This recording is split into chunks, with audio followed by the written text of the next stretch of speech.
Well, I would like to welcome you to the MedTech Showcase, and in particular to this morning's session as well as a panel discussion on regenerative medicine. So the way that we will handle this session this morning is as follows. First, I'm going to give a short introduction, maybe 5 minutes, about regenerative medicine, tissue engineering, cell therapies, a very brief one. And then each one of the 5 colleagues of mine who are members of this panel will give us a presentation of approximately 15 minutes. Then at the end, I hope to be able to have a Q&A for about 15, 20, or 25 minutes. We'll see how that's going to work. So let's talk about regenerative medicine and the fact that especially the lay media have created a lot of hype related to this extremely promising field. So a lot of promise, but also a lot of hype. And what is it about regenerative medicine that can generate so much hype and so much excitement at the same time? Well, it is the fact that we promise to be able to treat and cure some of the most intractable problems that we have in medicine. For example, we are talking about the possibility of engineering new tissues, engineering new organs. We're talking about the possibility of injecting, as I will show you in a second, cells and bioactive agents, various agents, to repair tissues and organs in the body. And of course, the diseases that we're talking about include a plethora of musculoskeletal diseases, bone regeneration, cartilage regeneration, tendons and ligaments, cardiovascular diseases, atherosclerosis, engineering of tissues as diverse as liver, even heart tissue, but of course, treatment for many neurological diseases. So I'm sure that most of us hear the terms regenerative medicine and tissue engineering almost used interchangeably. And though there are many similarities, there are some distinct differences that I would like to highlight. So when we talk about regenerative medicine, may I use your...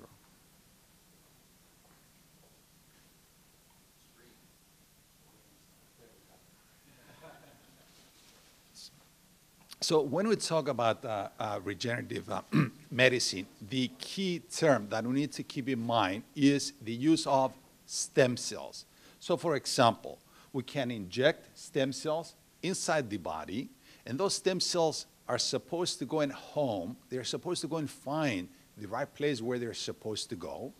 And the idea is that those stem cells will differentiate, will become the right cell type, and then that cell type will mount a healing response to regenerate organs or tissues in the body. So injecting stem cells straight into the body. An alternative approach is to induce stem cells. So now, instead of injecting stem cells, we can inject various bioactive molecules, chemicals, as well as biomaterials that can act as scaffolds, for example, put them in the right place in the body, and then create the right conditions where now we induce the local cells. Now we invite the resident cells, the resident stem cells, to come in and repair the tissue or the organ. The third embodiment of regenerative medicine is shown here, growing tissues and organs now in vitro. So now we can take the stem cells and we can differentiate them in vitro in the laboratory, and the idea is that we will make the tissue or the organ that we wish to replace with. Now, this is regenerative medicine. What about tissue engineering? Well, tissue engineering doesn't really differ very much from regenerative medicine. So tissue engineering could mean the making, the fabricating of tissues in the laboratory where we take cells, say differentiated cells. So again, if we want to make bone, we take bone cells, for instance. We put them on a biomaterial, on a scaffold. We expose that to various factors, chemical factors, mechanical stimuli, bioreactors, so we can produce more and more of these cells. And the idea is to come up with a biomimetic solution. So we want to make a tissue that is mimetic, that looks like and behaves like the original tissue that we wish to repair. In addition to that, tissue engineering also involves the growing of tissues and organs in vitro using stem cells. So again, regenerative medicine will refer to primarily the use of stem cells, and tissue engineering will involve the use of either stem cells or differentiated cells, but in an in vitro approach.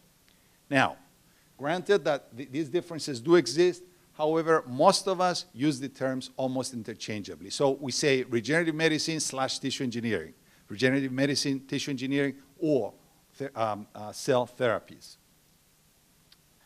So I'm going to highlight this using just one cell type, probably the most promising as well as the most controversial cell type, embryonic stem cells. And we know where these cells come from. If we have a fertilized egg in the laboratory, 5 or 7 days later, that fertilized egg gives us this blastocyst in a dish in the laboratory. In the inner mass, the inner cell mass of that blastocyst, there are a few cells, certain cells, that are the embryonic stem cells. Taking these cells and plating them, again in the laboratory, under very special conditions, one can maintain the potential of these cells to be used to make multiple cell types. These cells are multipotent or totipotent, meaning that they have the ability to become any one of over 200 cell types that we have in our body. So we can take these stem cells that are undifferentiated and using the right conditions, we can push them in different directions. We can make cartilage cells, pancreatic cells, heart cells, red blood cells, liver cells, and the list goes on and on. So though my slide here is very easy to, I think, understand and very easy to convey the main message, always the devil is in the details.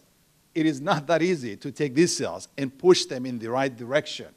My arrows here are nice and straightforward, but it is pretty complicated to understand how to take these cells and turn them into neurons, for example. So similarly to embryonic stem cells, of course, we have adult stem cells, and today we will hear from many of the members of the panel about various adult stem cells and their use and promise as well. So to highlight the difference between regenerative medicine and tissue engineering, I'm going to use 2 examples from my own work, my own group's work, related to cartilage regeneration. So if one is exposed to, say, trauma, a motor vehicle accident or a sports-related injury, often one gets a small lesion on their cartilage surface. Here it is. If left untreated, that small defect will engulf the whole area, can engulf the whole area and destroy the articular surface almost completely. Let's see if we can turn those lights down someplace.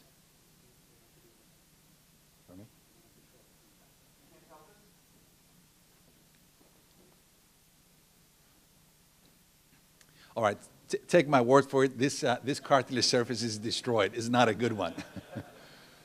Okay, there you go. So about 20 or 25 years ago, I founded a company called Osteobiologics with the idea of arresting the progression of the disease. So I have this local defect, and the idea is to try to heal this small defect before the disease takes over and destroys the surface.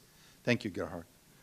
And the way that we did that was by using resorbable or biodegradable polymeric scaffolds, as shown here. Essentially, the idea is very simple. The idea is, if I have this small defect on the cartilage surface, I'm going to use a biomaterial that I'm going to plug the hole with, and this biomaterial has factors. It has no cells. It has factors, and that biomaterial with the factors now can act as a magnet to attract stem cells from the vicinity into the area, and those resident stem cells are the ones who are going to mount the healing response. So this is an excellent example of regenerative medicine, where now we're trying to induce resident stem cells into producing cartilage.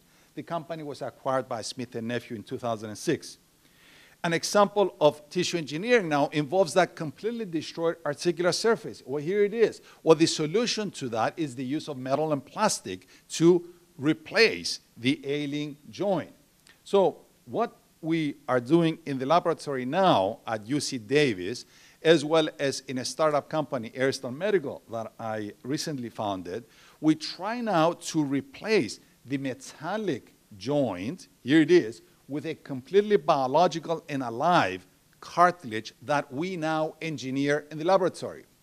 So we can engineer this articular cap that can fit onto the broken surface here, either using stem cells or using differentiated cells, cartilage cells. So this is an example, thus, of tissue engineering, where now we employ stem cells or differentiated cells to engineer a biomimetic tissue in the laboratory. So at the beginning, I spoke a little bit about the hype that perhaps surrounds our field, because despite the extremely high promise that the field holds, the actual products that are out there are not that many. For instance, if we're talking about using unexpanded mesenchymal stem cells, those are stem cells, adult stem cells that come from our bone marrow. We can take them from our bone marrow during surgery and perhaps place them someplace else. If we do not manipulate those cells, that's a non-FDA regulated process. Or we can use, of course, transplants, grafts, and move them from one location to the other, or from another, a cadaveric donor to our actual patient.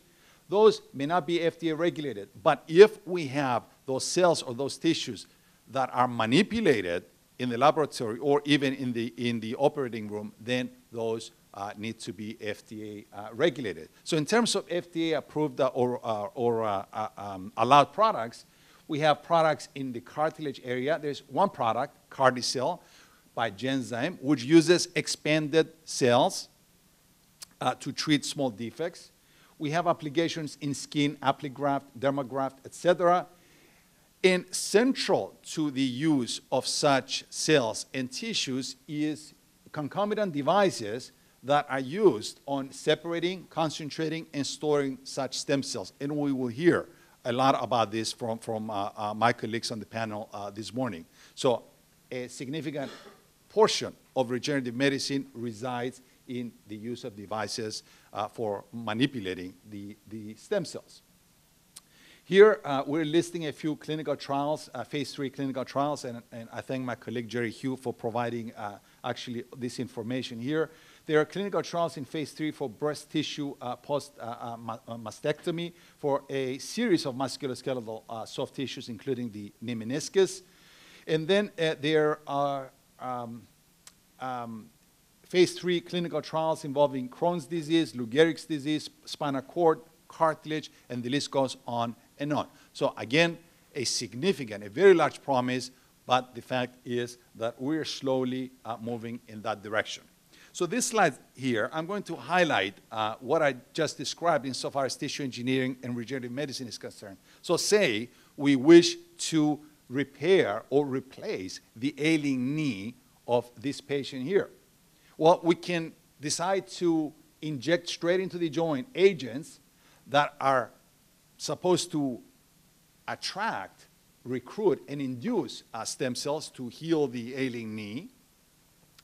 Or we can follow one of a couple of different approaches. We can remove adult stem cells from the patient himself, say from this patient's skin or bone marrow. These are autologous cells.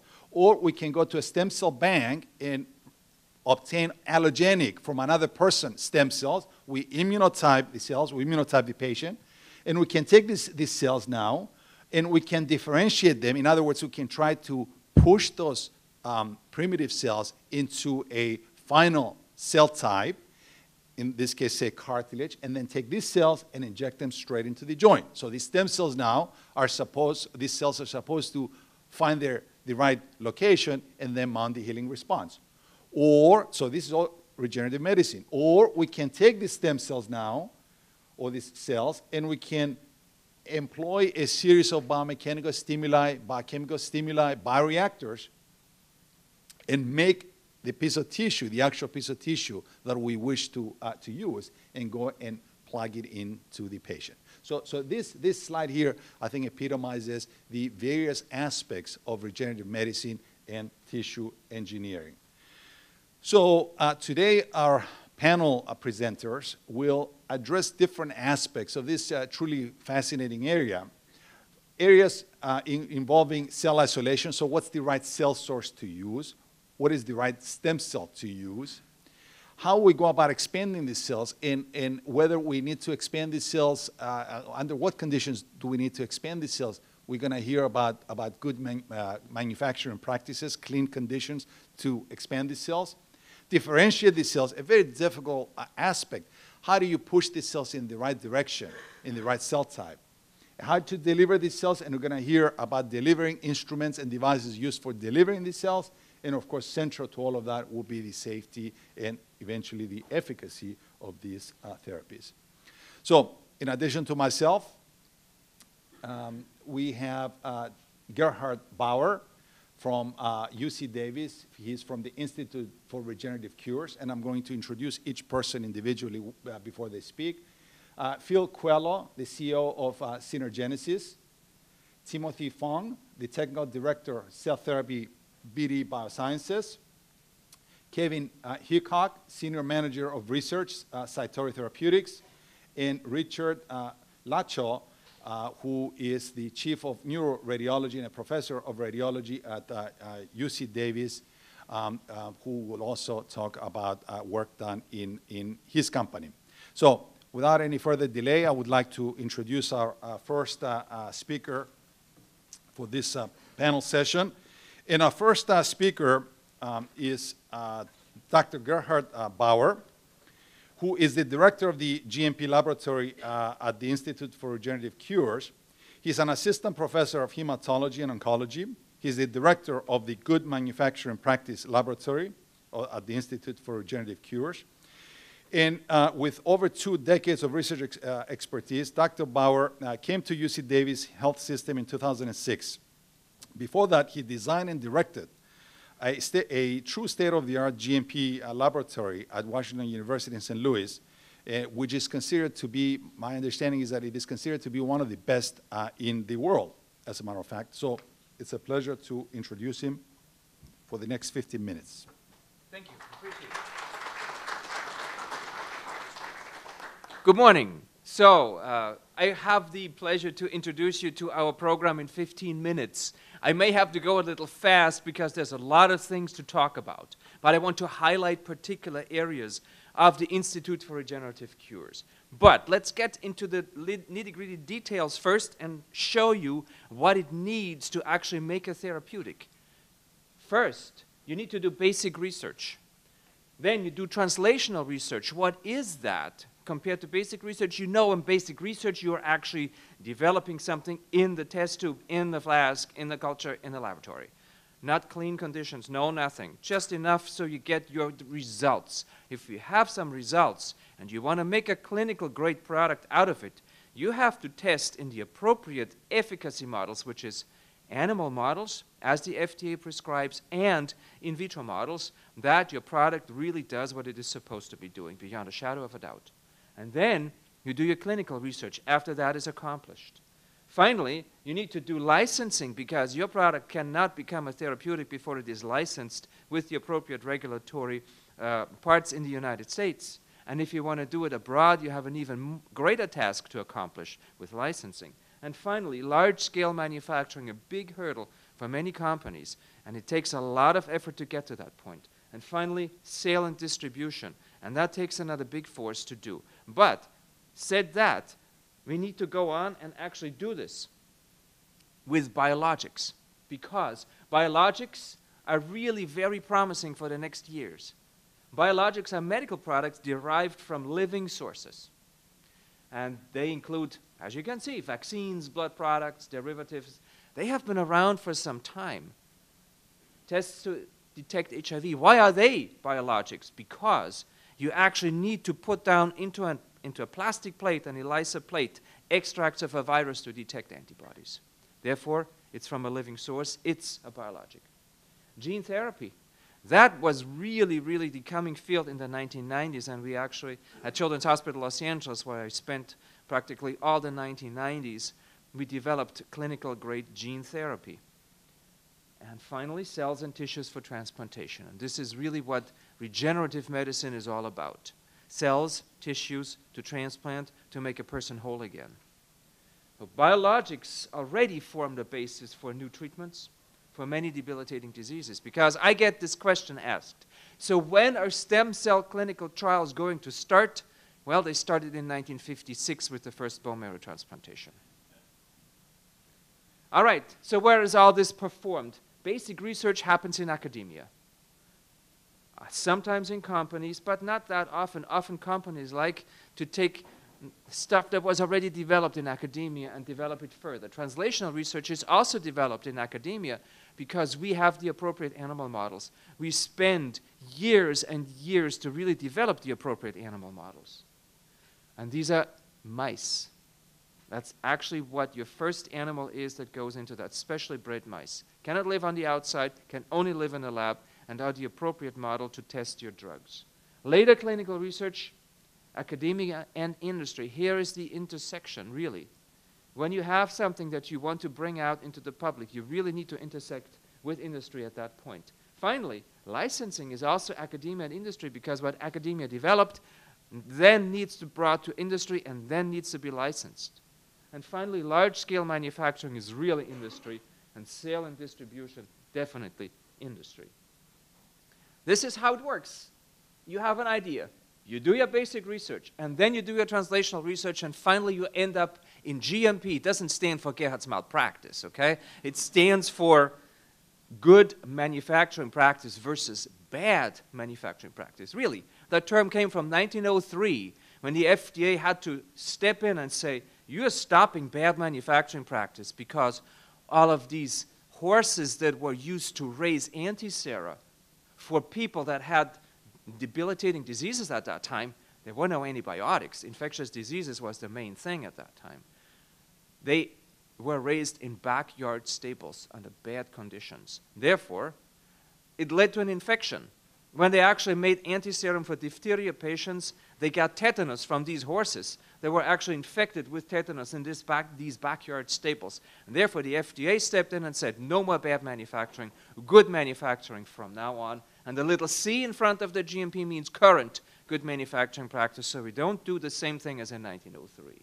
And finally, we end up in an incubator here full with flasks. This is how our first gene therapy clinical trial for HIV done in Los Angeles. An actual slide from that particular clinical trial. And this is the syringe that the cells were in at the end after processing of these flasks, and the cells went into the patient. Okay? So this is really, you can see, all done the right way, and then finally it ends up in the patient. And then you'll see in your clinical research if it's efficacious. But this is the regulatory interaction that you have to have. Okay? So here is UC Davis.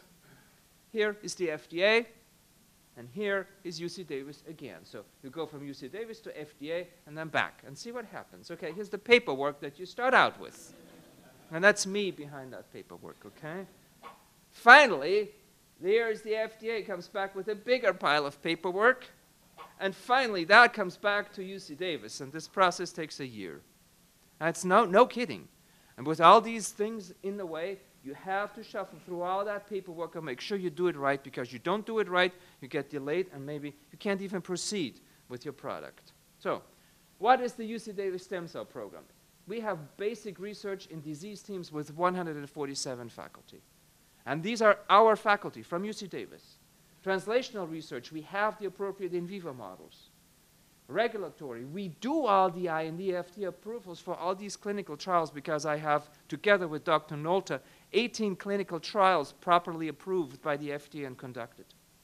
Early clinical research, we have a GMP manufacturing facility for phase 1 and 2 clinical trials available, and the available patient population. So, if early clinical trials are successful, then of course, we can give industry help with large-scale GMP manufacturing, and we can transfer our standard operating procedures to industry. We do later clinical research, again, with industry, and we can help with the phase 3 clinical trials, because we could be part of it, could be a center for that. And finally, we can also help with FDA licensing after the phase 3 clinical trial. See, these are our disease teams with the 147 faculty. I'm not going to talk about all of them because time doesn't permit that. But we can now repair and regenerate livers completely. We have a paper out where we can actually show a decellularized liver reseeded with human embryonic stem cell-derived hepatocytes is fully functional in a mouse model over weeks. It secretes human albumin. It really works like a human liver would work. So this is a major accomplishment in the future. This will lead to you being able to grow back your own liver and not having to wait for an organ to be transplanted into you. Peripheral artery disease, we can revascularize limbs with adult stem cells. The same we can do with eye degeneration and blindness. We can cure lung disease because if you inject adult stem cells IV, the first thing that goes to go to the lung and help repair it. Skin, something very important that I do, epidermolysis bullosa. We make induced pluripotent stem cells from patients with epidermolysis bullosa, gene correct them for the defect using homologous recombination, make keratinocytes and dermal grafts for these patients. So the butterfly children that have their skin fall off because they can't anchor it to the underlying tissue won't have to suffer because we can put good skin on it that will last and not come off. Bone repair, same thing with adult stem cells. We can heal bones. We can heal infarction. Yes, we can inject adult stem cells and prevent scar formation. We can also help with Huntington's disease and Parkinson's disease, also with adult stem cells, because we can gene modify them, put them into the brain, and there they release factors that help heal the cells that are diseased. Neurodevelopmental disorders, autism spectrum, we can study in a dish because we can make induced pluripotent stem cells. We can repair kidney. We can repair bladder. We can bioengineer bladder the same way as we can bioengineer livers. We can treat blood disorders and autoimmune diseases. And we are currently developing a cure for HIV. Dr. Anderson in our laboratory has made gene-modified hematopoietic stem cells that replace all of the other hematopoietic stem cells that make all the target cells for HIV and make all the target cells for HIV in the patient resistant to HIV. We can repair the inner ear, and we focus on tumor stem cells. Tumors relapse after chemotherapy because what you get with chemotherapy is rid of the cells that quickly multiply. But you can't really target the tumor stem cells that don't quickly multiply. But if we can get a handle on them, then we can actually treat cancers and eradicate them. So, focus on two things, peripheral artery disease and heart disease. This is what I want to show you. This is a mouse model. I warned you, these things are all being tested in animals, and here it is. So, you can see a nanodrop labeled, nanoparticle labeled drop of mesenchymal stem cells that we made in the laboratory, adult stem cells. And this is an immunodeficient mouse. And here you can see a limb injected actually with these stem cells, and there's no injury in there, and only very, very few stem cells accumulate there. But if we cut out the femoral artery of the mouse and then inject these cells, see what happens where the artery was cut out and there's no blood flow, these stem cells accumulate. This is just a drop put on the image so you can see it. And after 48 hours, there's a massive accumulation of these stem cells because they migrated into the area of injury compared to the non-injured leg. So what does that do? Look, here's the laser Doppler image of that. This mouse had the blood flow completely removed from this limb while it was still restored in that particular area because the artery was intact. But this was removed, the femoral artery was cut out. And guess what happens after 2 weeks of treatment with these stem cells?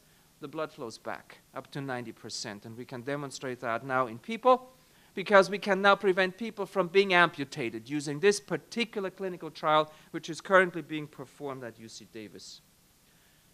We have treated 5 patients with mesenchymal stem cells directly into the heart after myocardial infarction. You can see in this mouse model that these stem cells actually accumulate in the heart. And this is where they go when they find an injury going on in the heart, when there's no blood flow. You can see that they actually go there and try to repair tissues, and these 5 patients have already been treated. It's now being unblinded, this clinical trial, and we'll see what the results are. But I think we know what the result is because it really seems to help very, very well. Liver repair. I told you, we can actually regenerate livers. How do we do that? We make induced pluripotent stem cells that's like human embryonic stem cells, but not the same, because we don't need to kill an embryo for that. We make these out of people's, patients' skin cells. What we do is we take a skin cell. There's a nice photograph with the nucleus and actually the fibers of it. We put 4 genes into these cells that are early acting genes that make the cells think they're embryonic stem cells. We culture these like embryonic stem cells and differentiate them into certain tissues. And here is the secret. We decellularize a diseased liver, that means from a person that's dead, or in this case from a mouse, okay? We wash away all the cells. Remaining is the matrix, the scaffold. Now we can seed this scaffold with our induced pluripotent stem cells that we have introduced to factors which make them hepatocytes.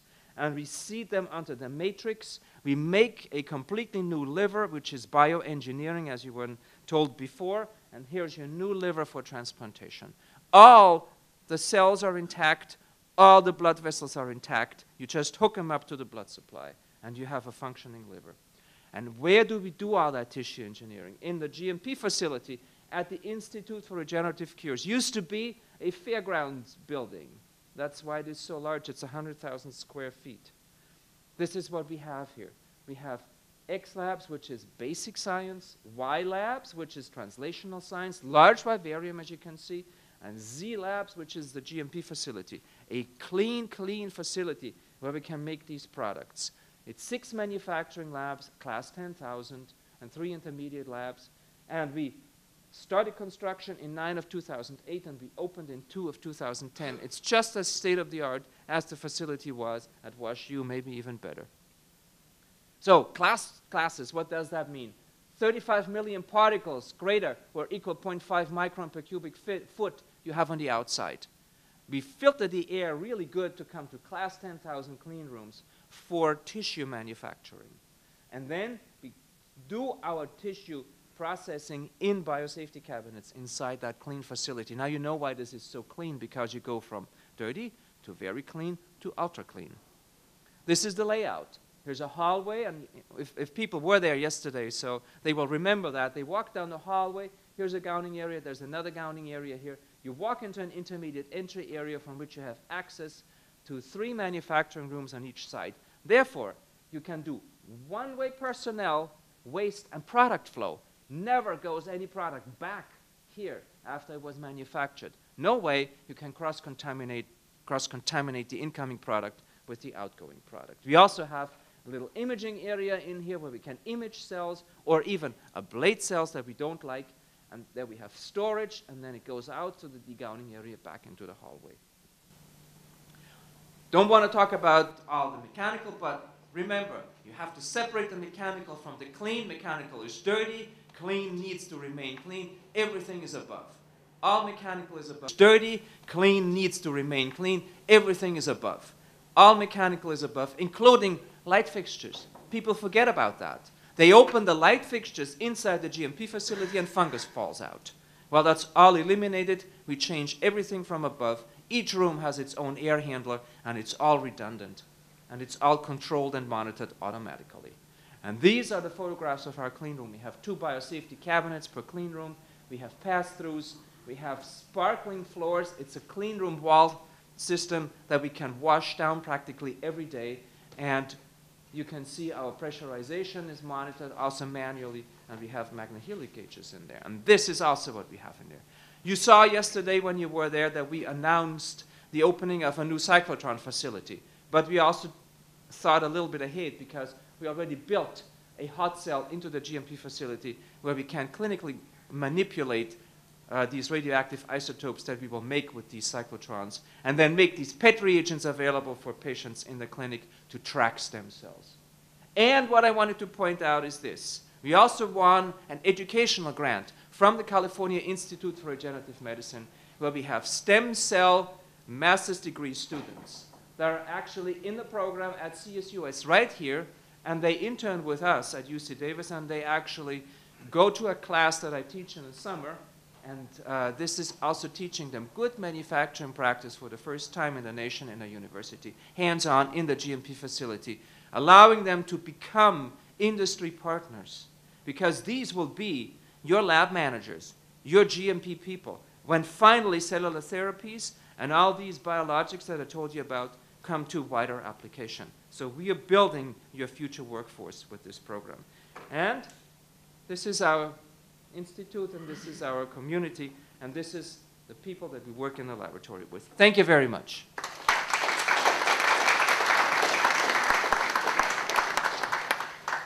Excellent presentation. Thank you very much, Gerhard. Without any delay, we will move with Dr. Phil Coelho, President and CEO of Synergenesis. Dr. Coelho specializes in thermodynamics and machine design. He's a mechanical engineer. At Synergenesis, he is leading the development of new products that improve the speed and efficiency of the isolation and capture of purified stem and progenitor cells resident within peripheral or cord blood, bone marrow as well, adipose tissue. He has been awarded more than 30 U.S. patents related to cell cryopreservation, cryogenic robotics, cell selection, blood protein harvesting, and surgical hemostasis. So he's going to tell us a little bit about that slide that I showed about manipulating cells. So, Dr. Coelho.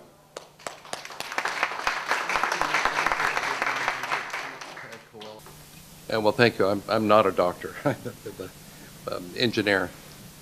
Well, we're a design and development company, and we've been recently working in an area to try and change the nature of the devices that select cells of clinical importance from the major reservoirs of the body. And cord blood, bone marrow, rhea effluent that you'll see a little bit more about, adipose tissue are major reservoirs of clinically useful somatic stem cells. And so we've been trying to come up with a kind of a new strategy to obtain those cells. These are 3 additional products that we're going to be bringing to market, but I'm just going to focus on this one right now here because we consider that our platform product. We consider it a platform because it isolates these cells from multiple sources without any change other than reprogramming. It has different apps. And these are different products we have to do that will help improve that even further. It's also a platform because we feel that it has some value at point of care. It's fast enough to operate in the intraoperative setting, in banking, and in research. You recognize these gentlemen right here. When we think research, we think of this place right here at UC Davis. So that's Jan and Gerhard. And in diagnostic in a field called leukocyte scintigraphy. The other way in which we think it will be a platform is that it's inexpensive, and we intend to insert it in research to make it easy for research people to obtain cell populations that are clinically useful. Then without any change in the device whatsoever, it should be able to migrate to clinical trials. That's an advantage because you don't have to change your method of manufacturing. So it's a sterile processing strategy, as you'll see. And the last one is it also doesn't need to be changed to move into the actual clinical practice of medicine setting. So we think in both those different ways, it's a platform. The way it operates is relatively simple. The cell populations that are in the blood have different densities. You read those down here. And what that means is ultimately these cells are going to stratify if you put them in a centrifugal field. The most dense cells basically at the bottom, the least dense, these are the platelets at the top, and above that will be plasma. And so if you say your G-force is down, red cells, granulocytes, lymphocytes, monocytes, etc. The really good news is that all the stem and progenitor cells are in this density gradient right here. So if you go in and capture those, you're going to get all the clinically relevant cells. So this is just kind of a snapshot of how this works. This bottom part of this is the control module. It has infrared sensing, gravitational sensing. It's a lithium polymer ion battery, and it can operate at 2,000 gravities. This right here is the razor blade part of it. It's a clear plastic disposable. Just because it's kind of hard to see the size, this is the prototype that we've been using, and you'll see data from right here. It's pretty small. And the disposable goes onto it as simply as this. You take it off, and you put it on. It clicks into place, so there was some attempt to make it pretty user-friendly. But basically, you put the blood or bone marrow in it. You can see there's kind of a funnel shape. You drop it in the centrifuge. When it comes out, the plasma that's remnant is left inside the funnel. The red cells, in this case, we wanted a red cell depletion, are left in a chamber underneath the funnel, but inside. And then the stem cells, those are a small fraction of red cells. The white cells are right here. That includes the stem cells. Then we topped it up with plasma because in the cord blood field, they want a precise volume. This is able to deliver that. So if we just look at it in cross-section, easier to show it in a model than the actual product. These are infrared sensor emitter pairs that interrogate cells as they travel down the funnel. Out of the bottom of the funnel, you see there's a hole here. So in this cross-section, you have a little trouble seeing what happens. But basically, the cells are going to passage out into one chamber or another through a tube. You'll see that here in a bit. So basically, there's an interrogation that takes place here and here and here, and finally here. These infrared sensors are useful because, unlike other sensors, you really have 1,000 optical counts, so you're actually able to read hematocrit and then see the white cells starting to appear, see the platelets starting to appear, and it treats water just like plasma, just like water. So the importance of some of this purification I became aware of to a certain extent. And this is in the cord blood field, where you can see as the hematocrit of the final product goes up, there's actual reduction in the colony forming capacity of the cells.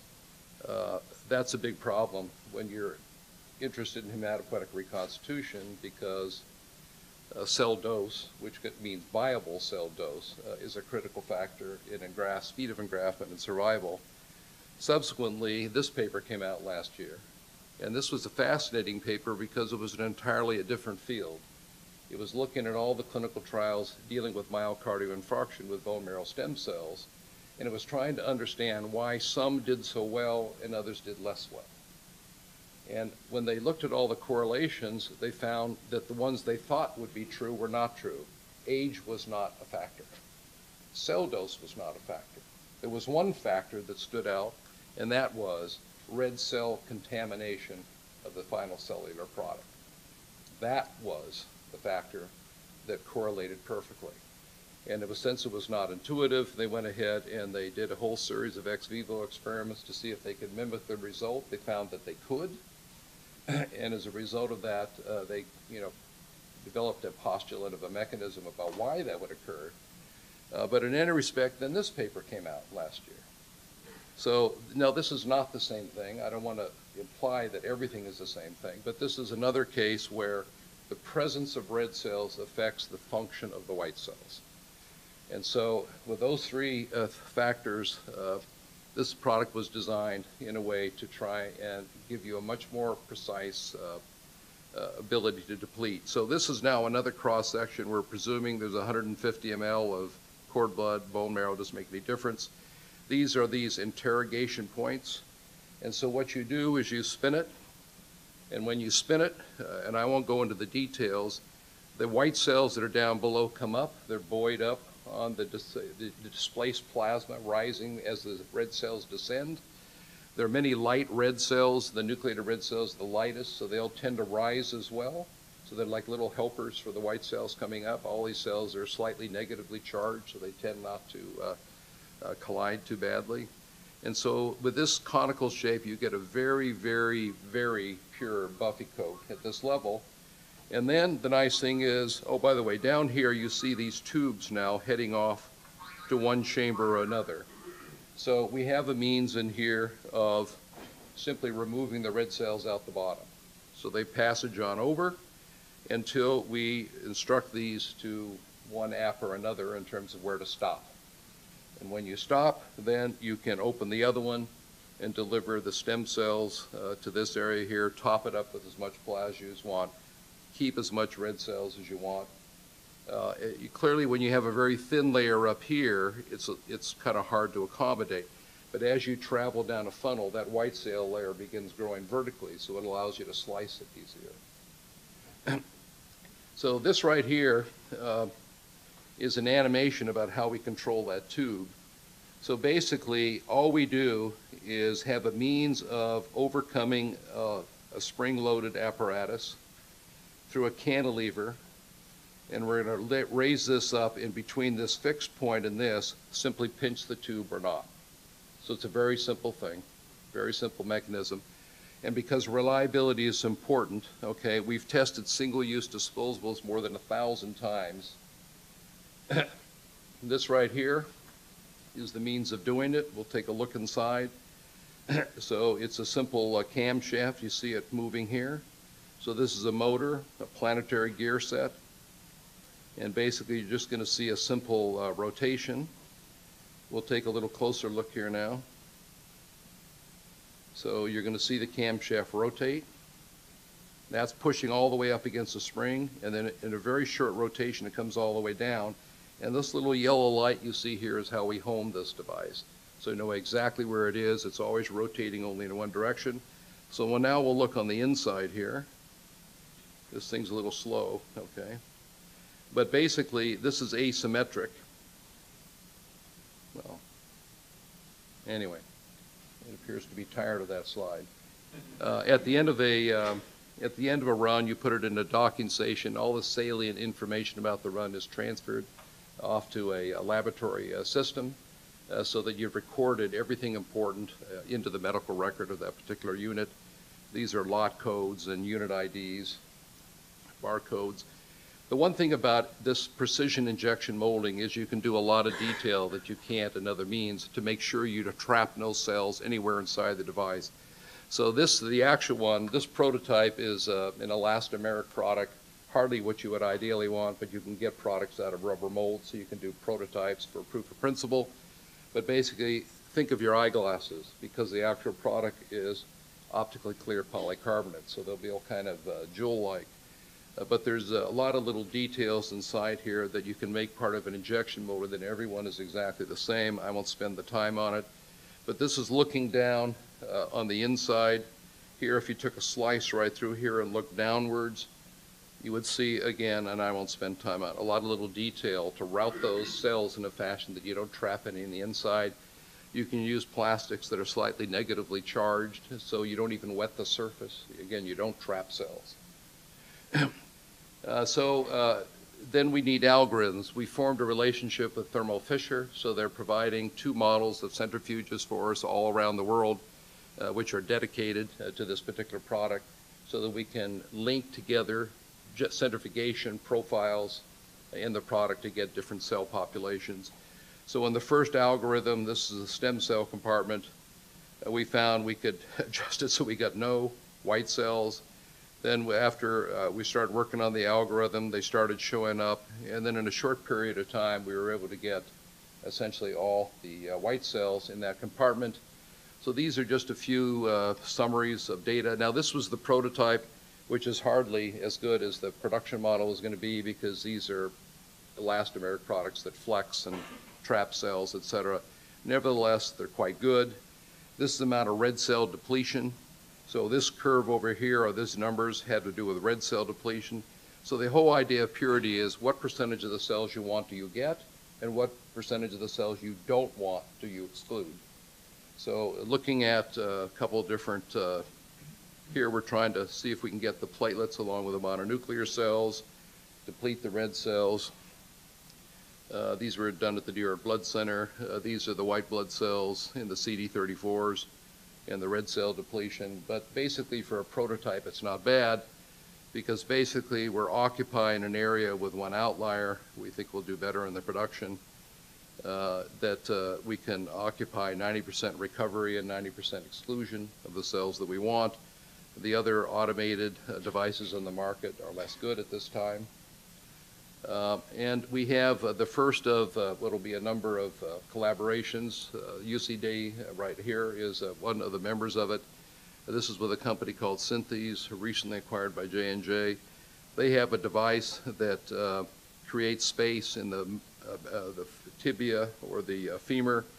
They extract a lot of effluent, and if you look at that closely, those spicules, you'll see when you blow them all up, and this is something that Jan and Gerhard have known for 20 years or more, that these are loaded with mesenchymal stem cells. You see them streaming out right here. What you need to do now is protect them and not let them clot and form like a big hamburger. But we basically are integrating our technology into it, adding anticoagulant, which is part of another IP position that we have, so that you can harvest all those cells from the effluent, combine them with the spicules, and use them hopefully to regenerate at an accelerated damaged bone. And that's it.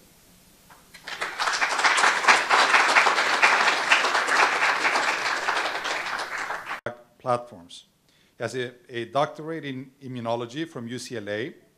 He held a postdoctoral fellowship at the Salk Institute for Biological Studies. And before joining BD in 2005, he held positions at Chiron, Aventis, Sangstat, and Celeron. So, Tim.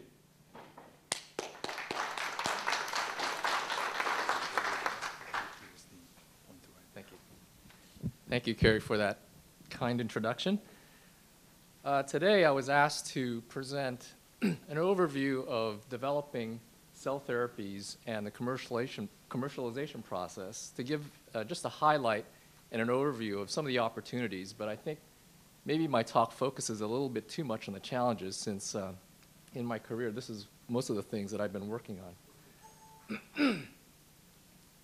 So I would just like to take one slide to sort of define what I consider cell therapy. And simply put, it's the treatment of or prevention of disease by the administration of cells that have been made or selected, manipulated, or altered outside the body. So that's kind of a broad category of things, which includes stem cells and regenerative medicine. And of course, there are many types of potential cell therapies, some of which are approved products, some of which are still in development, as some of the previous speakers have talked about. And the way I categorize these cell therapies is really into four large categories, one of which, again, as Kerry had already talked about and very nicely illustrated, what I call structural cell therapies. So these are the cartilage repair types of approaches, and also includes dermal substrates that repair burned or damaged ulcerated skin. Excuse me. But I also include three other categories: cell-based vaccines and active immune modulation. So these are cell therapies or cell-based products that alter the immune system to either vaccinate people against viral diseases or cancer, such as the Provenge Dendreon product.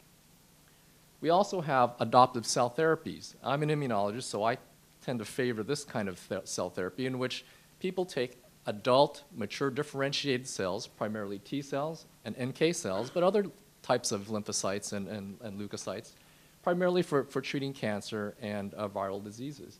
And then as the subject of Gerhard's talk, there's a lot of activity and high interest in stem cell and progenitor cell-based therapies. Again, either adult or tissue-derived or from embryonic or iPS cell sources. So what are the opportunities? I think the previous speakers have already highlighted some of the very obvious and clear opportunities in stem cell therapy and cell therapy in general. But one thing I'd like to point out then is, instead of going over all the potential indications and clinical indications and uses of these types of therapies, is really to focus on this. Here's what I think is the opportunity for many of us in the field.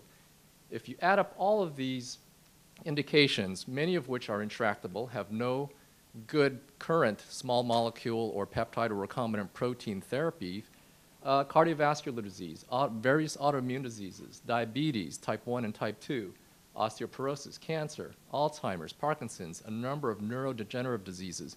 You add up all of these patient numbers and you get over 120, 130 million people. And this is just the numbers for the US alone. So you can imagine the number of patients that you could potentially treat with any of these types of stem cell or cell therapies worldwide.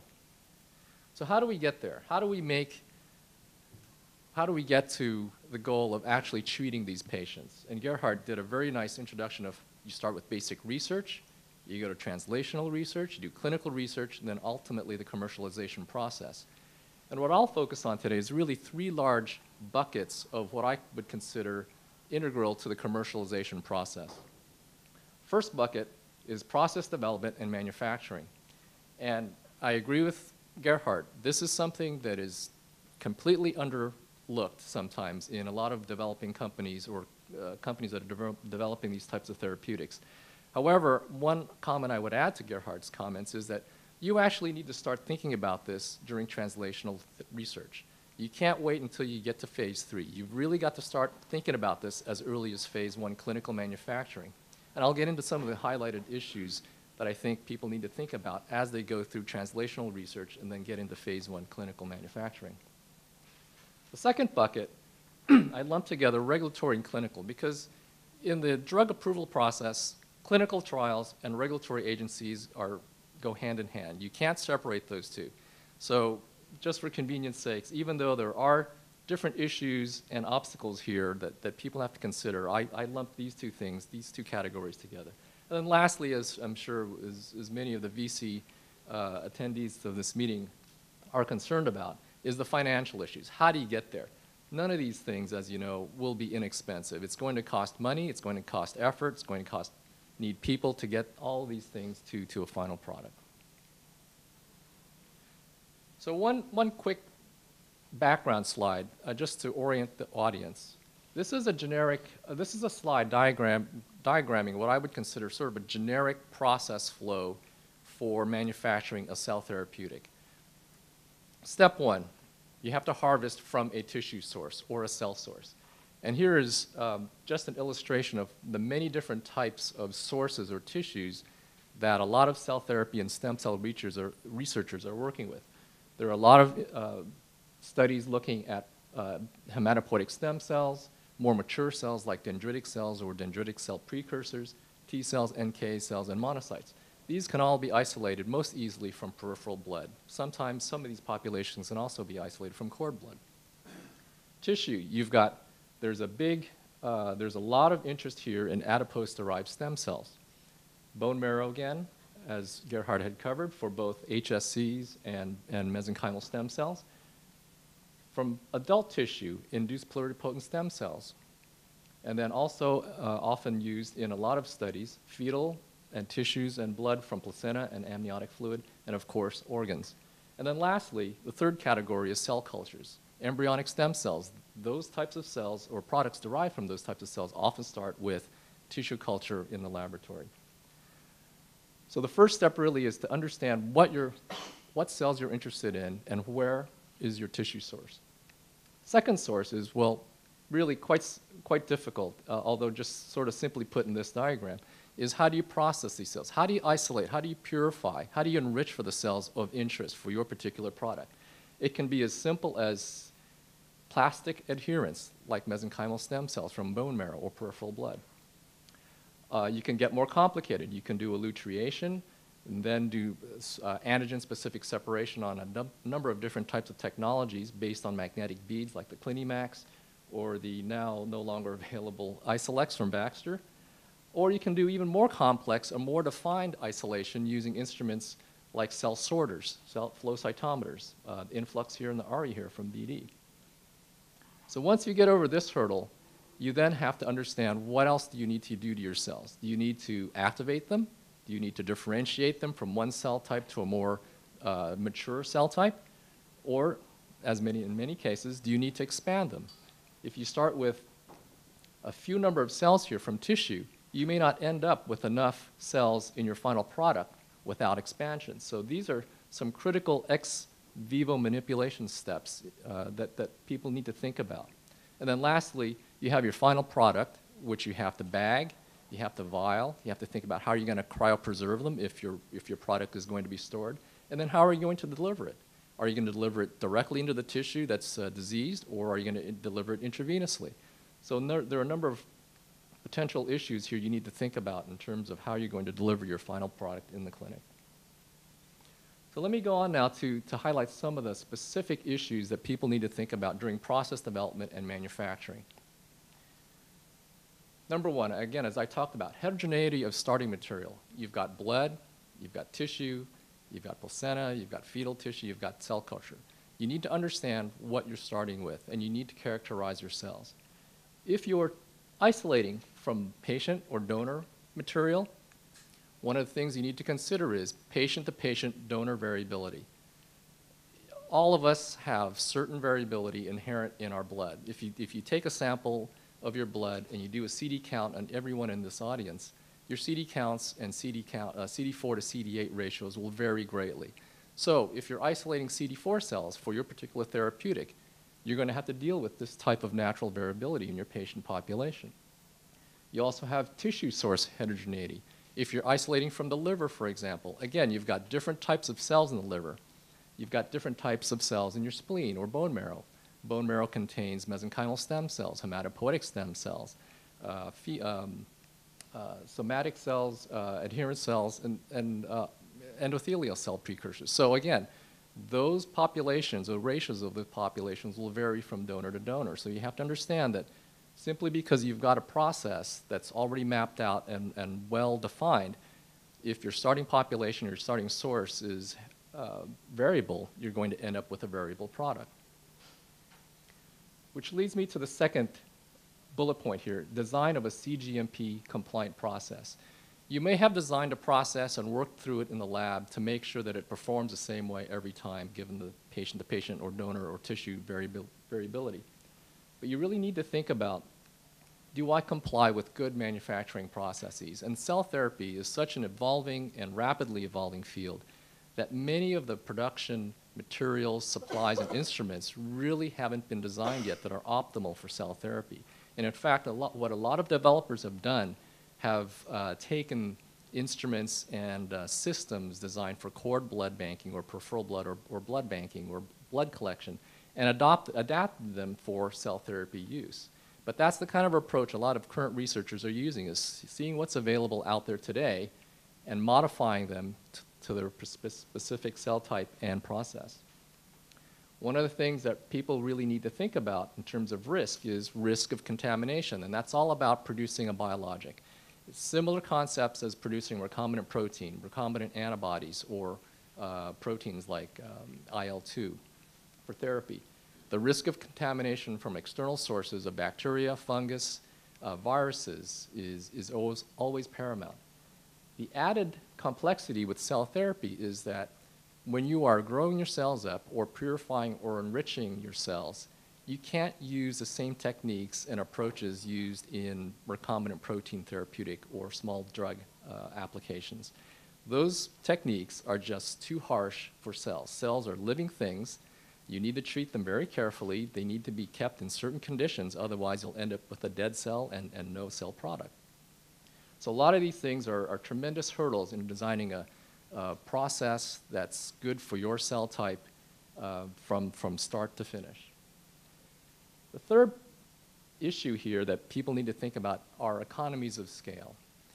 This is something that is a very difficult area to overcome simply because cells, particularly when you isolate them, when you manipulate them, when you grow them in culture, isn't easily scaled up. Cells will only grow so fast in the tissue culture.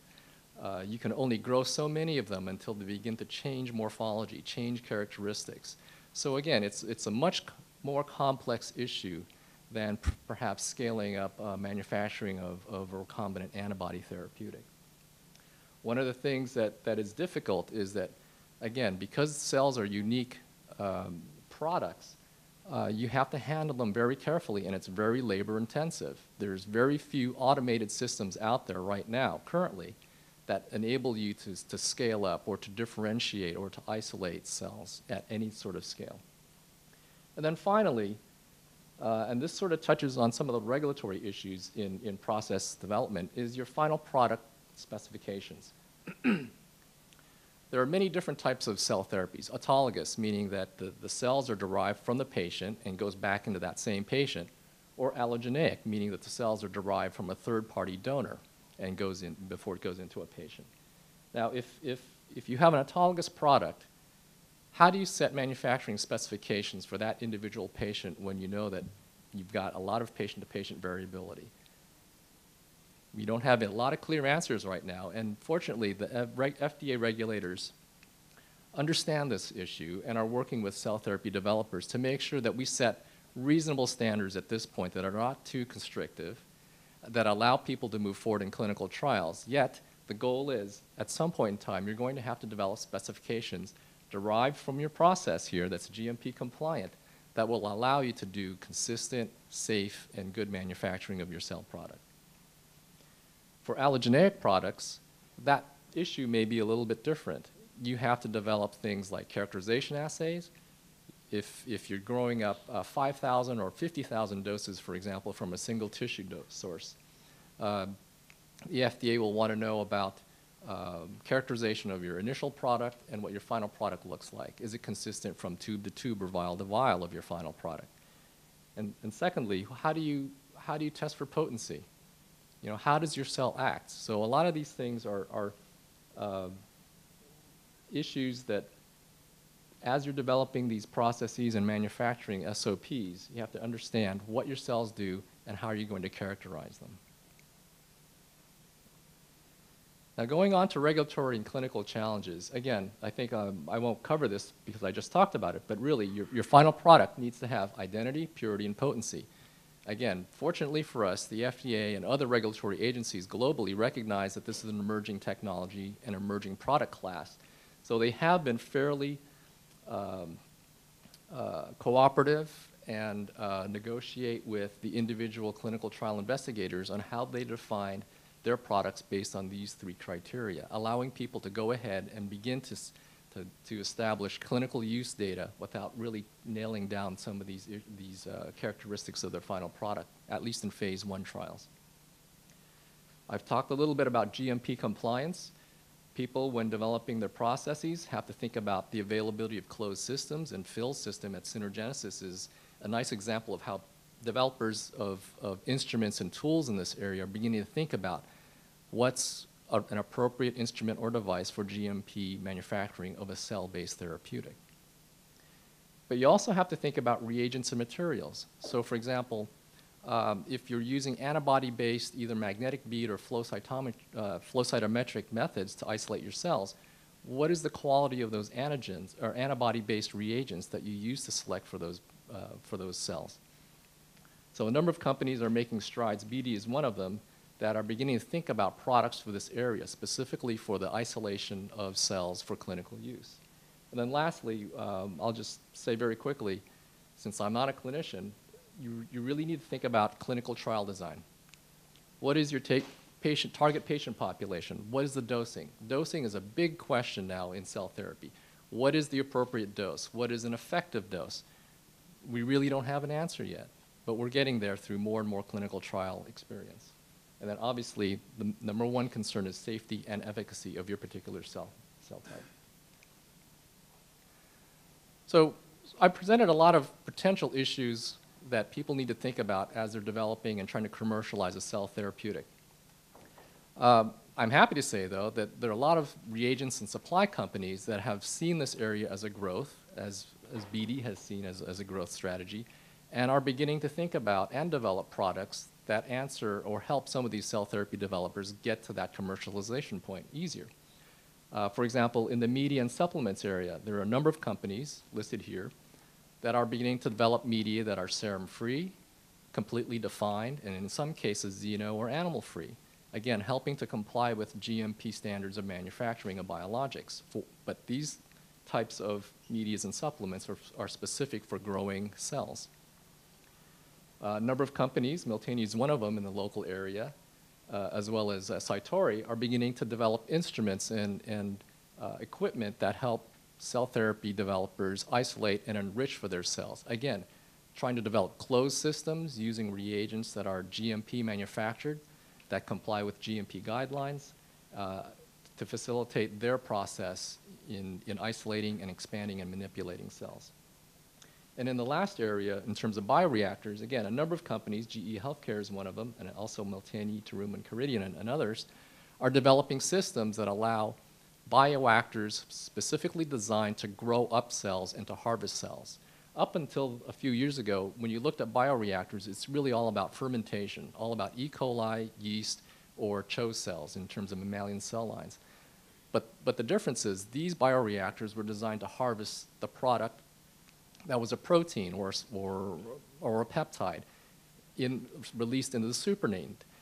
It's a completely different story for cell therapy. You want to keep those cells. The cells are the product, not the supernatant or a protein that's secreted. So again, that presents a different type of engineering problem for these types of bioreactors. But I'm happy to see that a number of companies are beginning to develop closed systems that actually target cell therapy.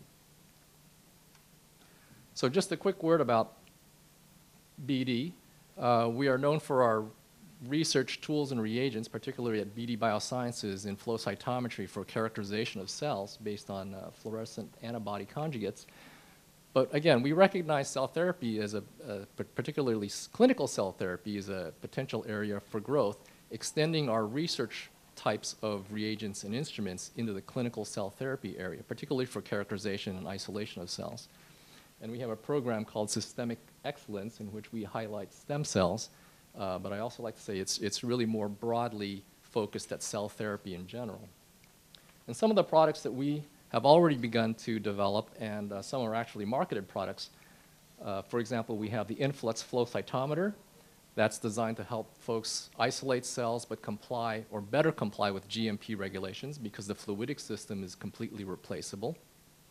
Therefore, that obviates having to develop cleaning SOPs and validation of your cleaning SOPs. You simply just replace out the fluidics after you run a patient sample through. But also in support of this type of instrument approach, we're developing reagents that are essentially similar to what we've developed for the research area, but manufactured under cGMP guidelines. So in a sense, they're clinical grade reagents for the clinical isolation of cells for cell therapy. We're also developing cell-free media. I'm happy to announce that late last year, BD Advanced Bioprocessing opened up and validated a manufacturing plant for media that is completely animal-free and antibiotic-free. I believe it's the first in the world, in which we plan to make specialized media to grow cells for cell therapy. Again, antibiotic and animal-free. And then lastly, as part of our, in a sense, an extension of our research efforts and instruments and reagents, we're developing assays. This is one example I know you can't see. Here's one example of an assay kit that we're developing for the easy characterization of mesenchymal stem cells. And for those that can see it, this is an example of some of the data that we're generating and kits that we've made to look at the potency of a certain type of T cell called T regulatory cells. Again, trying to help the cell therapy community make and characterize their cells a little bit easier. Instead of having to do it on their own and develop their own assays, we're developing these assays so they can use in their process, using BD expertise and experience. So finally, I'll get to the financial challenges, and I think these are pretty straightforward. I've already mentioned the cost of manufacturing and clinical development will require a large investment. Cell therapy and the process of making cells or a cell-based therapeutic is not going to be easy. It's not scalable. Cells are fragile. You're going to need specialized equipment.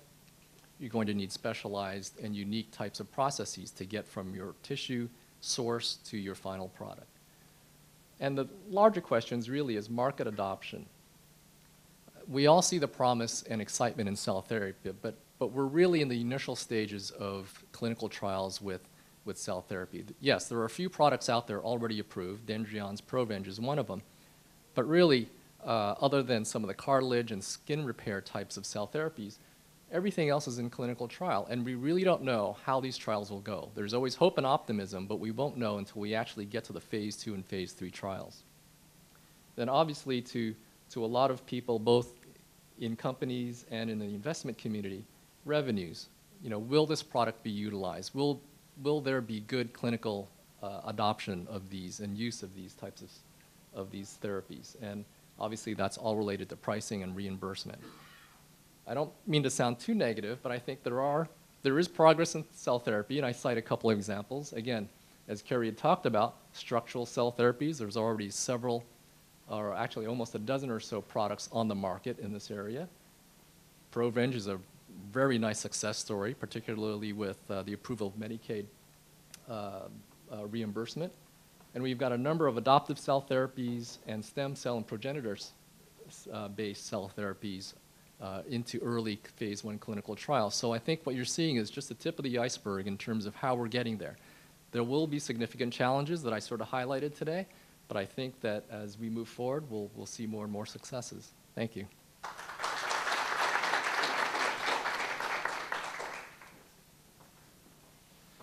Excellent presentation. The next presenter will be Kevin Hickok. He is the Senior Manager of Research at SARTA Therapeutics, and he did his graduate work at the University of Minnesota in cell and developmental biology. He then worked at the Mayo Clinic for a number of years.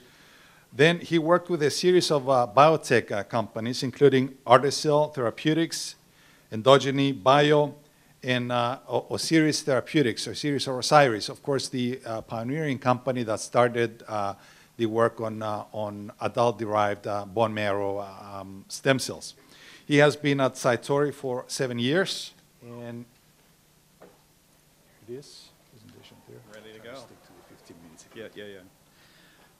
All right, so I'm going to try to stay at a time here. So sorry, safe harbor statement for the company. Anything really interesting that you want to know about what I do, I can't tell you. This is our system that I'm going to be talking about today. Satori Therapeutics is a company located in San Diego. We're about 120 people. We've been around since the early part of this decade. And what we are is basically a medical device company. We have developed and manufacture a system for isolating and concentrating adipose-derived adult stem and regenerative cells. We have offices in San Diego, as I mentioned, as well. We're international. We have an office in Tokyo, Japan, and Zug, Switzerland. We have a strong IP portfolio, 23 issued patents and over 100 others filed. And you can see my boss is down below there, an excellent executive management team. Well, I think what I'm here for today is to give you a brief story of the success of one company and talk in contrast about the failures of some others. So to explain why Satori became a medical device company, as opposed to taking the strategies that were just well talked about in the previous talks, we need to go back in time, not back to 1956. We'll start in the mid-1980s, where an initial observation by Friedenstein and Owen saw that within the bone marrow there were these stromal cells that could, in the culture dish, differentiate into not only bone cells, but also fat cells. And that was kind of one of the initial observations about bipotential or multipotential cells in the adult system. Later on, Mark Pittenger and Arnie Kaplan, when they founded Osiris, did some seminal work that established the bone marrow-derived adult stem cells. And those cells, as you can see, were capable of differentiating into many different lineages, as has already been talked about. In about the late 1990s and early 2001, people started looking at these cells in other tissues. And in particular, the University of Pittsburgh had a group of scientists there who identified very similar sorts of cells within fat tissue. And so in 2001, Pat Zook and her colleagues, and one of my coworkers, Min Zhu, and our president, Mark Hedrick, published these initial papers identifying the cultured adipose-derived fat stem cells. Now, those cells have the same sort of characteristics as bone marrow stromal cells do. They're able to differentiate into all these different phenotype mature cell types within the cell culture dish. And so everybody in the fat stem cell field undertook the same sort of strategies of culture expanding these cells, but and then putting them into preclinical animal models to test them. So we and at Satori, and well, actually I was at Articell at the time when I was doing some of these initial studies, we all started looking at these cells in vivo, in animal models, mice models like Gerhard was talking about. And what we ended up discovering was that this ability to differentiate these cells into mature tissue types in the body wasn't really happening like it was in the culture dish. Instead, we started to see data like this. And this is data from a study that Satori did, which was a renal or acute kidney injury model study in rats. And what we did in this study was we took the adipose-derived cells and either treated the rats with the cells or provided a saline control. And after 3 days of injury, the animals that had only the saline control started to die off. But the animals that received the fat-derived cells all lived. So a couple things about this. One, it happened very quickly.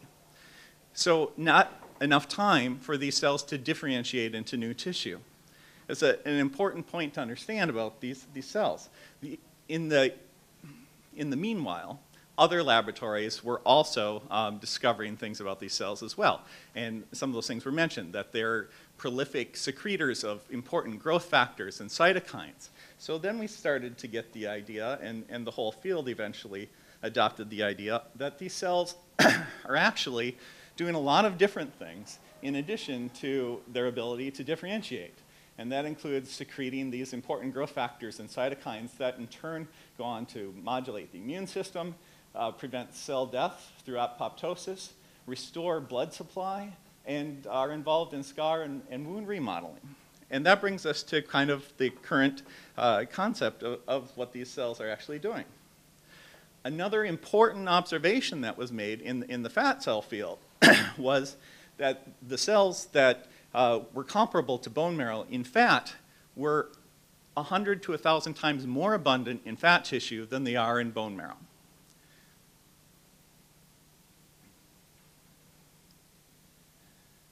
So we started to ask ourselves, well, gee, culturing these things and putting them through all these regulatory processes and everything, that's a lot of hard work. So maybe perhaps we can do something different. Maybe we don't have to go down this yellow brick road that everybody else is going down. Maybe we can take a different path. So when we look closer into fat, what we discovered is not only are there these adipose-derived stem cells that you can grow up in the culture dish, but there's a whole bunch of other kinds of progenitor cells within fat tissue. So sometime early on in about 2002, 2003 time point, we sat in a conference room and said, hey, maybe we don't have to culture these things at all. Maybe we can take and get the cells out of fat and use them right away in the culture or in the surgical suite and treat patients directly without having to go through all this stuff.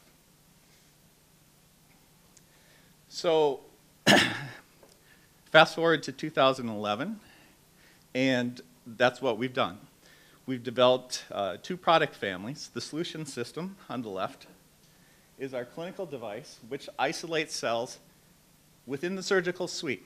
So essentially, a patient goes in, has liposuction.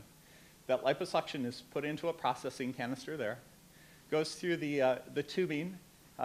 Thereafter, the regenerative cells are released. The regenerative cells are pumped into a centrifuge chamber where they're further washed and concentrated. Simple, but took a lot of development and millions of dollars to achieve that. It's a clinically approved device in Europe and also used in Japan and other countries in Asia. We're working with the FDA currently to get it approved here in the US. In the meantime, internationally, we have another system that's very similar to the solution system called our StemSource system. That's used as laboratory equipment for stem cell and tissue banking purposes and for early clinical trials, transitional research as well. And that is available worldwide. Because Satori is 120 people, we've had to focus a little bit. Early on, we thought we could do everything. But what we decided was that the easiest path for us to take is to go down the path of least resistance, which is taking the cells from the fat and essentially using them by putting them back into fat to repair soft tissue defects. And I'll talk about that and give you a couple examples in a second. The other way to do it is, or the other big fish that we're chasing after is cardiac repair. And probably I'll run out of time, so I'll just tell you now, we've conducted 2 pilot studies for heart disease, the Apollo trial and Precise trial. One was for acute heart disease, and one was for chronic heart disease. These were both relatively small and clinical trials, but both achieved safety goals, and both showed strong trends of efficacy. And we've now launched our advanced clinical trial in Europe, which is a 360-patient pivotal trial that will address acute cardiac disease. We also have a joint collaboration with Olympus speaking to upscaling and manufacturing so that we can ideally put one of these devices into every hospital or clinic around the world. You've seen these sorts of slides previously. I would just go to say that in this particular case, our system has been tested in preclinical research labs, or the cells that derived from our system have been tested in all these different areas of disease and injury. And clinical research has been conducted by different investigators around the world using these cells. We've now treated over 3,000 patients with cells that have been derived from our systems. So the first thing I want to do is share with you a really important thing where we take these adipose-derived cells out of our system and mix them back into fat and use the fat as a supercharged fat graft. So, and we do that in breast reconstruction patients. So these are women that have had a tumor resected. There's no good cosmetic repair solution to that. You can't put an implant into these defects and fix it. So we're taking these cells and adding them back into fat graft. Now, fat graft historically has a very low success rate. But when you add these adipose-derived regenerative cells back into it, the fat stays and it revascularizes and it fixes these defects. And so essentially what we do is after we take half of the fat that we liposuction and prepare it as fat graft, the other half we prepare as ADRCs, and then we inject what becomes a cell-enriched fat graft. I'm going to skip over that for the moment and show you some of our results from our European clinical trials. So this is a 51-patient trial of women who have undergone breast resection or tumor resection of the breast due to breast cancer. The women have been in remission for at least 2 years before they were treated with these autologous fat grafts. And the results of this, because it's a human study, is largely founded on patient satisfaction and physician satisfaction, but they do have scoring systems. What happened when you put the graft in, and you can see this is a woman who had lost the lower right quadrant of her right breast, and then using the cell supercharged graft, this is, I think, 6 to 9 months later, and we've seen data out 18 months to 2 years now. Lots of cases like this. They're all very similar. The volume of the graft is retained. The patients are happy about it. The MRI imaging that we've done of these grafts show that the tissue is healthy. There's nominal safety issues in all of this, in all of the studies so far. So this is another example of soft tissue defect repair using the cells from our system. This is a woman who had a steroid-induced defect as a result of a steroid injection. It's a pretty nasty divot in her shoulder there. We added the cells back in there, and then 18 months later, it looked like that. So 1, the volume stayed, and 2, the tissue looks healthier than what we typically see.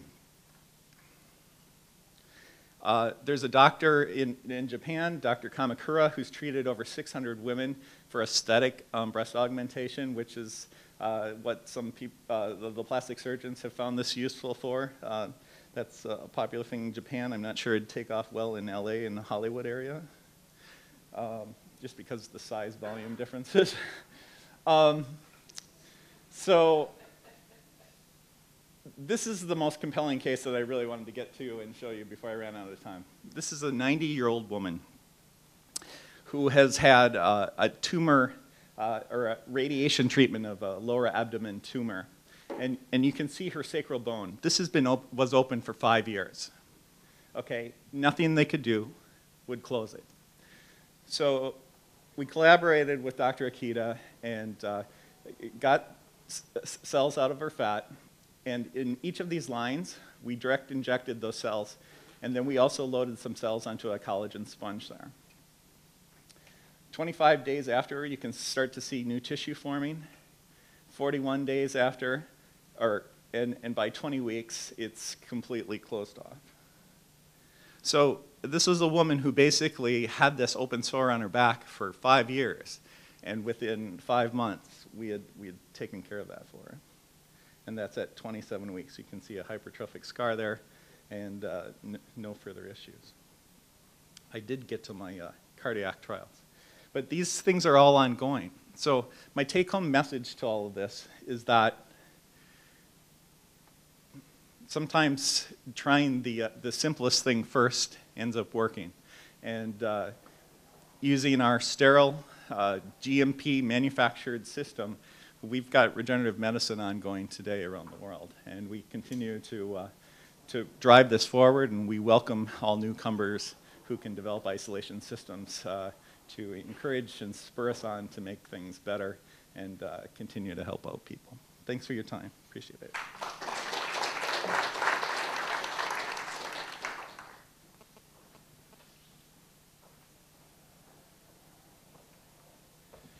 Very nice presentation. Thank you, Kevin. The last presenter for this morning's session is Dr. Richard Lacho, who's a professor of radiology, and he's also the chief of neuroradiology at UC Davis Medical Center. Dr. Lacho is a world-renowned practitioner who has been practicing diagnostic and interventional neuroradiology for over 35 years. His list of accolades and accomplishments is truly significant, but I'm just going to say that in addition to his academic excellence, he is also the chief medical officer at NextGen Medical Systems. Dr. Lacho.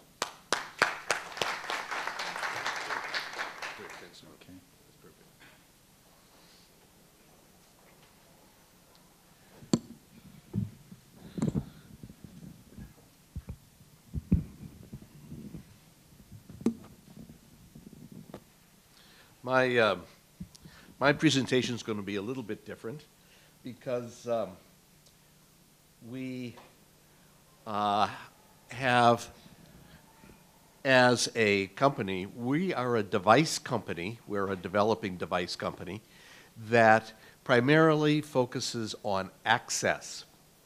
And so we're not in the pharma biotech type of companies, but in fact we work with them. And our whole idea is to develop access techniques which depend also upon guidance systems such as MRI. We can also use CT, ultrasound, various other kinds of guidance techniques. And we also develop software and monitoring devices so that we know, for example, how many stem cells are going into a particular area, how much fluid, for example, if we're injecting chemotherapeutic agents directly into tumors, such as a brain tumor, how much fluid, how much actual working material is getting in. And so that's our particular development strategy. Now we have two lines, two primary areas of interest and development. One is in the capture and removal of blood clots from all parts of the body.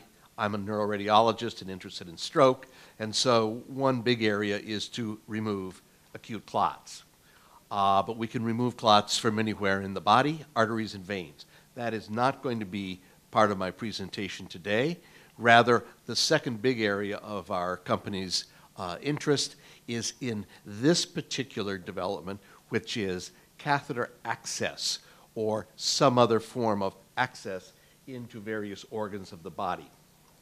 Now, if we talk about brain infusion, for example, we are very involved in what is called convection-enhanced delivery. And what happens is that if you put a catheter tip in and you have a small pressure, that pressure initially causes the pressure within the tissues to jump, and then it settles down as a plateau, but it pushes these molecules out into an ever-increasing global size. If you waited for diffusion, you would only get a very small increment of movement of that fluid. And so our whole desire here is to deliver the agent to the interstitial compartment. And so we can, in fact, have targeted toxins, we can put in cytokines, gene therapies, chemotherapeutic agents, all using this concept. For example, for focal pathologies, Parkinson's disease, tremors and dystonia. And so our MR here, you can see, this is a brain, this is the target. We have our catheter going in, and we then target the placement of the catheter. For diffuse pathologies, Alzheimer's, various kinds of tumors. Now, this particular catheter technique, you can see that this is a burr hole in the skull. We've got the device, and this is a modification of a device that the CEO of our company, John Kucharzik, and myself, we had another company that we developed and which was eventually sold to Medtronic, and one of the products was an access device so that we didn't have to use stereotaxis. We're using that same kind of device here, and we've got the Evitar catheter going on down. Now we can put in implantable catheters, channel catheters. We've got some chemotherapeutic agents like gliadel wafers that we can put in. An adaptation is neurotrauma, to put in a catheter that will have 4 or 5 monitoring types of either small little catheters that come out or other devices.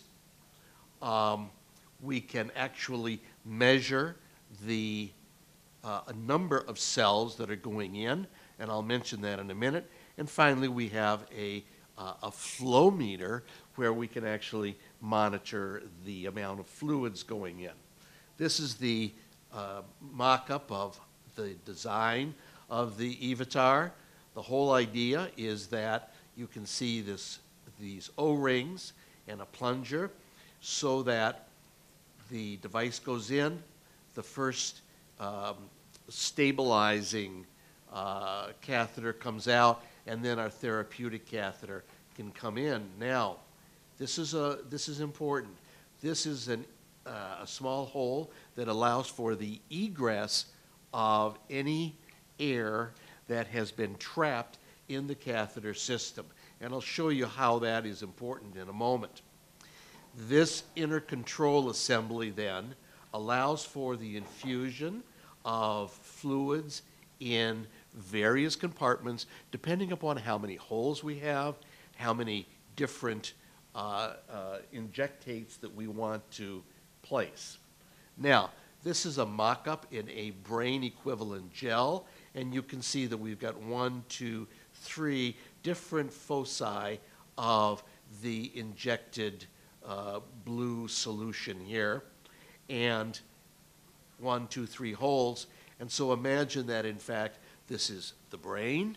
We've got this global output that, if we continue the infusion over time, would continually increase. I'm just going to skip by this one very quickly because it has movies with it. And so the idea is to eliminate trapped air and to allow follow-up infusions. So if we had a long-standing catheter, for example, and we had stem cells, maybe we put the stem cells in today, we want to monitor them, and then we want to have an infusion of some other kinds of agents to help those stem cells grow, and we want to do that on days 3, 5, 10, and 30. So we would have an indwelling catheter, and in fact, we could continue to give those agents over time. We can do site-specific injections, as I said, shaping the various deliveries depending upon how quickly we put in the infusate. And of course, we can enhance cell survival because these are atraumatic ways of putting in cells. We have measured this in the lab, and we have an over 90% cell survival rate, which is a very important issue that most people do not focus upon. Now, here's a particular point, that if your friendly local neurosurgeon, for example, puts a typical ventriculostomy catheter into the brain and then begins to inject, frequently, instead of coming out of the tip, and if this is multi-holed, where does the infusate go? It goes out of the first hole. It doesn't go out the tip unless you inject very, very hard. The other problem are bubbles. Bubbles create cracks, whether it's the brain, the pancreas, or the liver. And when that happens, when the tissues actually split apart slightly, that is precisely where the fluid goes, and it forms a ball, and it doesn't go anywhere else. It's trapped in those cracks. And that's why, and we're quite aware from our friends at Medtronic and others who have sponsored some trials over time, they end up with a negative trial, but they're not sure where their fluid, their infusate, went. And in fact, this is a major problem with other devices. Our device, here's the tumor simulation, and our device makes this globular, spherical type of infusate, and we can model that infusate to any size that we want. Here's cell delivery into a growth medium, for example, an injection of stem cells. And we've actually measured these pheochromocytoma, 12 cells in gel, and seen that they will then survive and continue to grow. This is just a mock-up, a drawing of having, for example, these little baby catheters coming out of the main catheter, for example, for trauma, an infusate of anti-edema products, or, for example, measuring pH, PO2, and a variety of other items. This is a catheter that we've been working on. It's called the channel catheter. It makes actually a channel in the tissues, and then we infuse in the channel rather than using that pressure relationship. We're actually infusing into these channels that we make, and so there is the dispersion of whether it's stem cells or chemotherapeutic agents. I'll show you a pig model. This is the infusion of gadolinium over time, and you can see how it continues to make a globular mass of fluid. The cytometric catheter concept is actually measuring, being able to measure the amount or the number of cells that leave the catheter tip. And we have been working with Oak Ridge National Laboratories, which is, as you know, in eastern Tennessee. And we've been working with them to develop this kind of a catheter system where we have these fibers and we can actually count the number of stem cells that are coming out of the catheter pore, as you see here.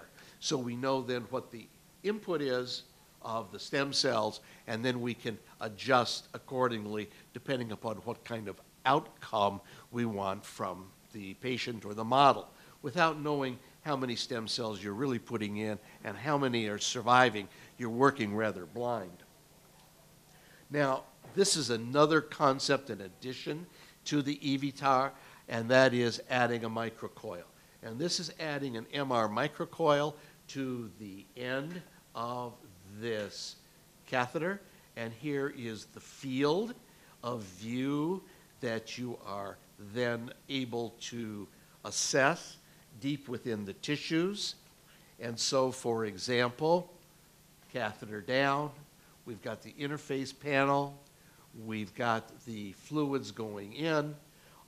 These are all software then models that we are using to assess the changes.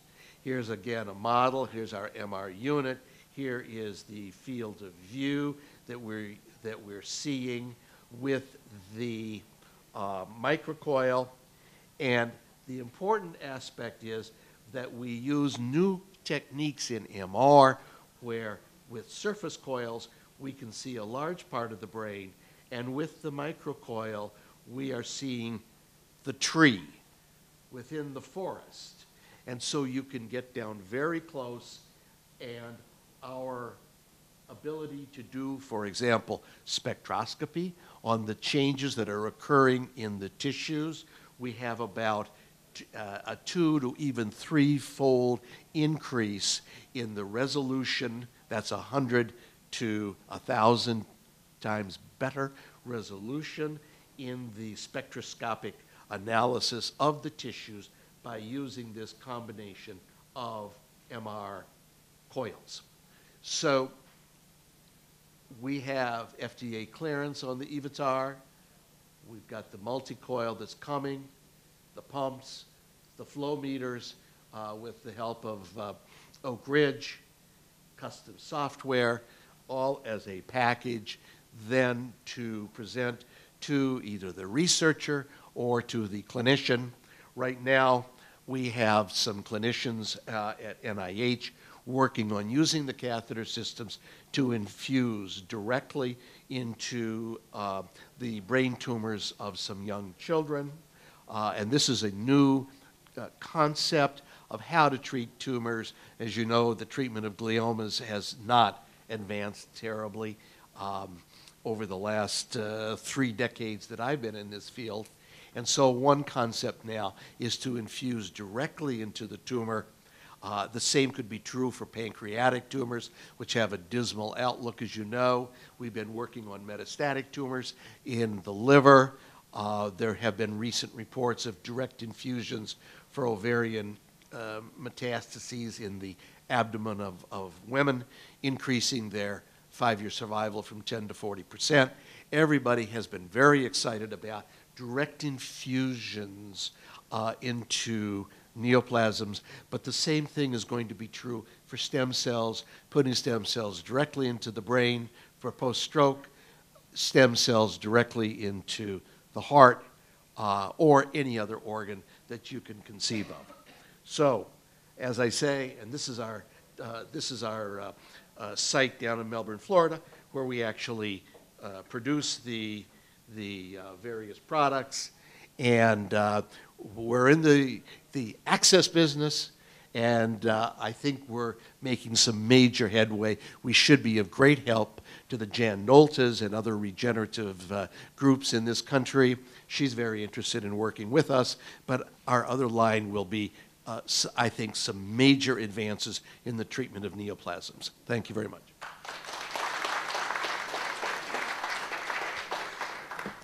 But also financially for the companies that in the region that want to pursue this arena. I would like to also highlight the fact that our general region, the Sacramento-centered region, is an exceptional place for doing work in regenerative medicine. The infrastructure of our region is exceptional. Our stem cell program, our Institute for Regenerative Cures, our departments of biomedical engineering in Davis and in Sacramento, our exceptional medical center, and of course the presence of SARTA and MedStart as a conduit, as a facilitator in this arena. So the last thing that I'm going to say is I want to thank MedStart and SARTA, and in particular Carrie Adams, for giving us the opportunity to highlight this great area. Thank you very much for your attention and participation.